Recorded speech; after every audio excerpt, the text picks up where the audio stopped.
అలానే మిసేశ్వరరావు సీతను రావణుడు అపహరించిన విధంగా ఇప్పుడు వెనిజులా అధ్యక్షుడు మదురోను ఆయన భార్యని ఇద్దరిని అమెరికా అపహరించేసింది, తమ దేశానికి తీసుకెళ్లి నిర్బంధించేసింది. ఇది గమనించినటువంటి మిగతా దేశాల అధ్యక్షులు కానీ ప్రధానమంత్రులు కానీ అసలు అమెరికా ఏం చేస్తుంది, అమెరికా ఎవరినైనా ఎప్పుడైనా అపహరించి తీసుకెళ్ళిపోగలదా అనేటువంటి ఒక ఆందోళన సందేహాలు వ్యక్తమవుతున్నాయి ప్రపంచవ్యాప్తంగా కూడా. అగ్రరాజ్య సామ్రాజ్యవాదానికి ఇది ఒక ఉదాహరణ ఈ ఇన్సిడెంట్.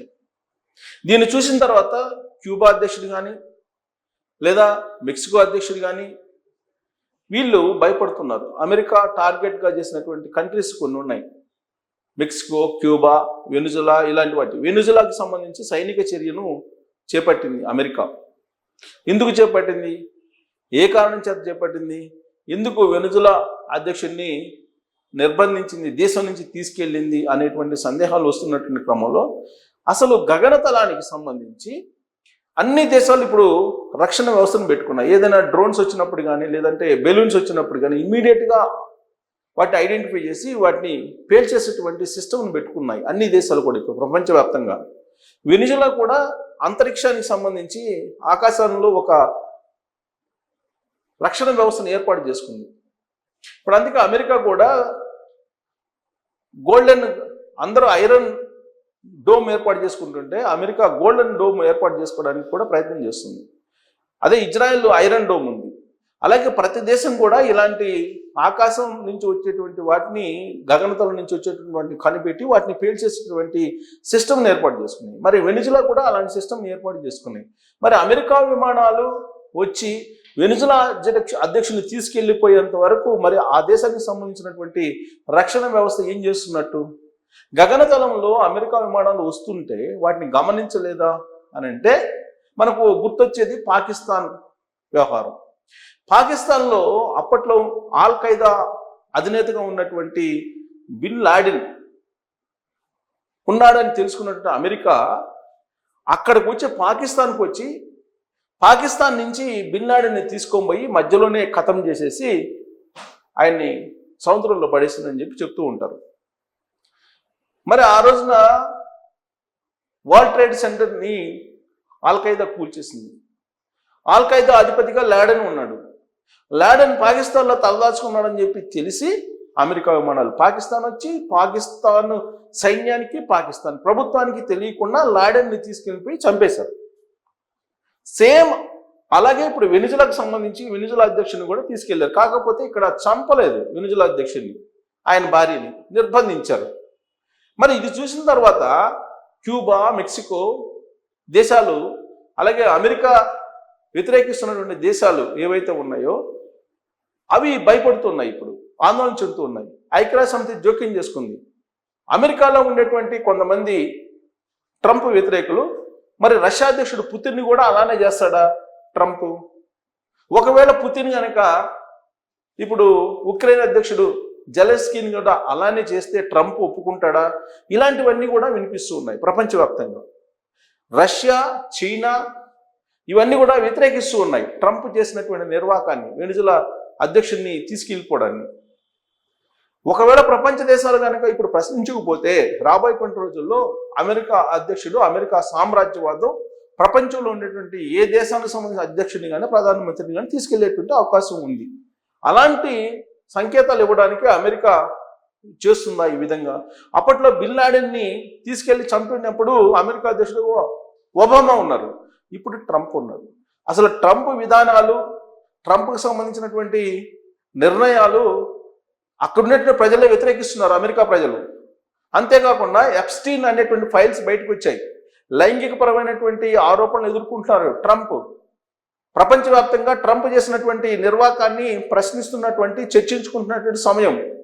ఈ సమయంలో ప్రపంచం యొక్క దృష్టిని మళ్లించడానికి, లేదంటే అమెరికా పౌరుల యొక్క మన్ననలు, లేదంటే అమెరికా పౌరులు తమ వైపు తిప్పుకోవడానికి వెనిజులా అధ్యక్షుడిని తీసుకెళ్లిపోయారు అమెరికా సైన్యం వచ్చి. ఇది ట్రంప్కి అనుకూలం, అమెరికా పౌరుల నుంచి సానుకూలత వస్తుంది అనేది ఒక వాదన అంతర్జాతీయ సమావేశంలో.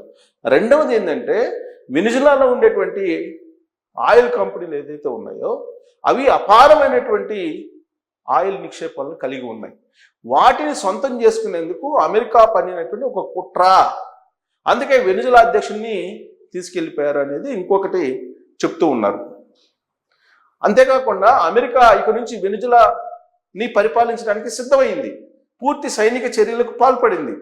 దీనికి కారణం ఏం చెప్తుంది అని అంటే, మాదక ద్రవ్యాలని సరఫరా చేస్తుంది వెనిజులా అమెరికాకి అని చెప్తుంది. అంటే ఒక కుక్కని చంపాలంటే దానికి పిచ్చి కుక్క అని ముద్ర వేయాలి. మరి నిజంగా మాదక ద్రవ్యాలను సరఫరా చేసే దేశాల మీద సైనిక చర్యలు చేపట్టాల్సి వస్తే మెక్సికో మీద సైనిక చర్యలు చేపట్టాలి, క్యూబా మీద సైనిక చర్యలు చేపట్టాలి. మరి ఎందుకు సైనిక చర్యలు చేపట్టలేదు అని అంటే, మెక్సికోకి గోడ కట్టేసాం, మాదక ద్రవ్యాలు సరఫరా కాదు. మరి వెనిజులాకి కూడా గోడ కట్టించుకునే కెపాసిటీ వెనిజులాకి అమెరికాకి మధ్య గోడ కట్టించుకునే కెపాసిటీ అమెరికాకి లేదా అంటే ఉంది.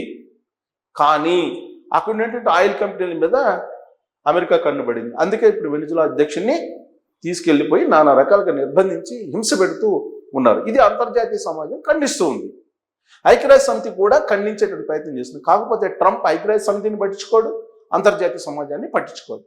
ఆయన అమెరికా అధ్యక్షుడు అయిన తర్వాత రెసిప్రోకల్ ట్యాక్స్ అని చెప్పి వేస్తూ గందరగోళం సృష్టించి అమెరికాని ఆర్థిక సంక్షోభంలోకి తీసుకెళ్ళిపోయారు.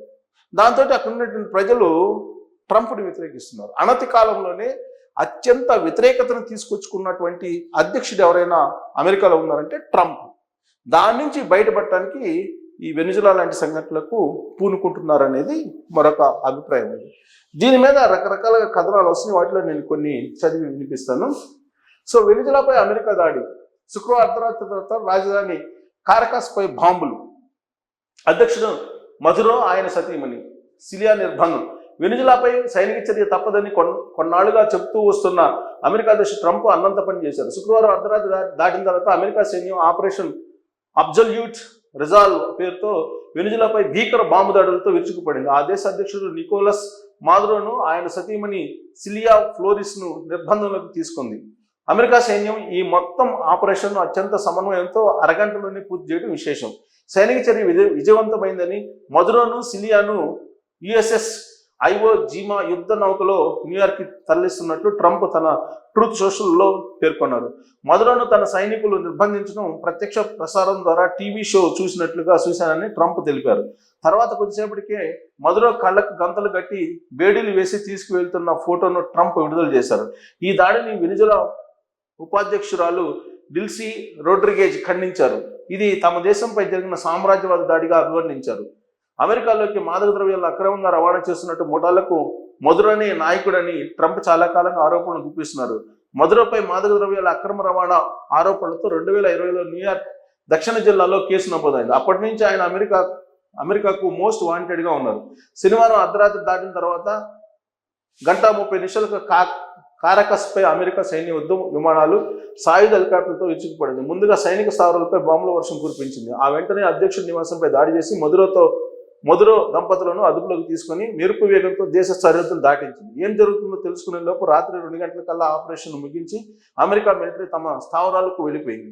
అమెరికా సైనిక ఆపరేషన్ తర్వాత వెనిజులాలోని కొన్ని ప్రాంతాల్లో ప్రజలు వీధుల్లోకి వచ్చి నిరసన తెలుపగా కొంతమంది సంబరాలు చేసుకున్నారు. కాగా అమెరికా సైనిక చర్యను China, France, Chile, Russia, Cuba, Bolivia, Iran ఖండించగా అర్జెంటీనా స్వాగతించింది.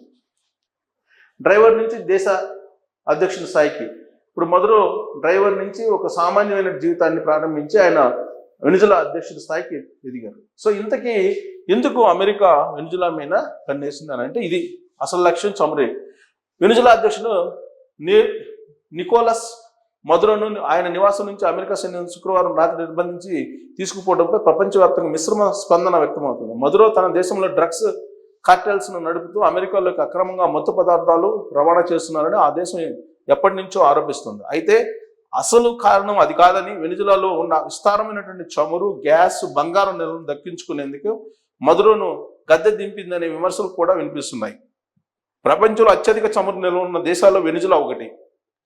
ఆ దేశంలో 303 మిలియన్ బ్యారెళ్ల చమురు ఉందని అంచనా. సహజ వాయువు కూడా అంతే స్థాయిలో ఉంది. బంగారం, ఇతర విలువైన ఖనిజాలకు కూడా వెనిజులా కేంద్రంగా ఉంది. అయితే అంతర్జాతీయ ఆంక్షల కారణంగా వాటిని భారీగా వెలికి తీయలేకపోతుంది. వెనిజులాలో వామపక్ష నాయకుడైన హ్యూగో చావెజ్ 1998 ఎన్నికల్లో అధ్యక్షుడిగా గెలిచి 1999లో అధికారంలోకి రాగానే ప్రైవేట్ వ్యక్తుల చేతుల్లో ఉన్న పరిశ్రమలను జాతీయం చేశారు. అందులో అమెరికా, యూరోప్ దేశాలకు చెందిన చమురు కంపెనీలు అధికంగా ఉన్నాయి. దీంతో ఆగ్రహించిన అమెరికా ఆ దేశంపై కఠిన ఆంక్షలు విధించింది. అప్పటి నుంచి రెండు దేశాల మధ్య వైరం ముదురుతూ వచ్చింది. ట్రంప్ రెండోసారి అమెరికా అధ్యక్షుడు అయ్యాక ఇది మరింత తీవ్రమైంది. మదురోను అధికారం నుంచి దింపేసి తన కీలుబొమ్మ లాంటి పాలకులను అక్కడి నుంచి ఆ దేశంలోని వనరులను దక్కించుకోవాలన్నదే అమెరికా ప్రణాళిక అని విశ్లేషకులు పేర్కొన్నారు. ట్రంప్తో పాటు అమెరికా ఉపాధ్యక్షుడు జేడీ వాన్స్ శనివారం చేసిన ప్రకటనలు అందుకు ఊతమిచ్చేలా ఉన్నాయి. వెనుజులా తదుపరి పరిపాలకుడిని తానే నిర్ణయిస్తానని, అక్కడ న్యాయబద్ధమైన ప్రభుత్వం ఏర్పడే వరకు తామే స్వయంగా వెనుజులాను పాలిస్తామని ట్రంప్ ప్రకటించగా ఆ దేశం లాక్కున్న తమ చమురును తిరిగి తీసుకుంటామని వాన్స్ తెలిపారు. కాగా వెనుజులాపై అమెరికా దాడిని భారత్లోని కమ్యూనిస్ట్ పార్టీలు కూడా ఖండించాయి. ఈ మేరకు సిపిఐ, సిపిఎం వీళ్ళందరూ కూడా ఖండిస్తున్నారు. సో ఎంతమంది ఖండించినా అమెరికా సైన్యం వచ్చేసి కేవలం 2 గంటల్లో వెనుజులా అధ్యక్షుడిని ఆయన భార్యను తీసుకెళ్ళిపోయారు.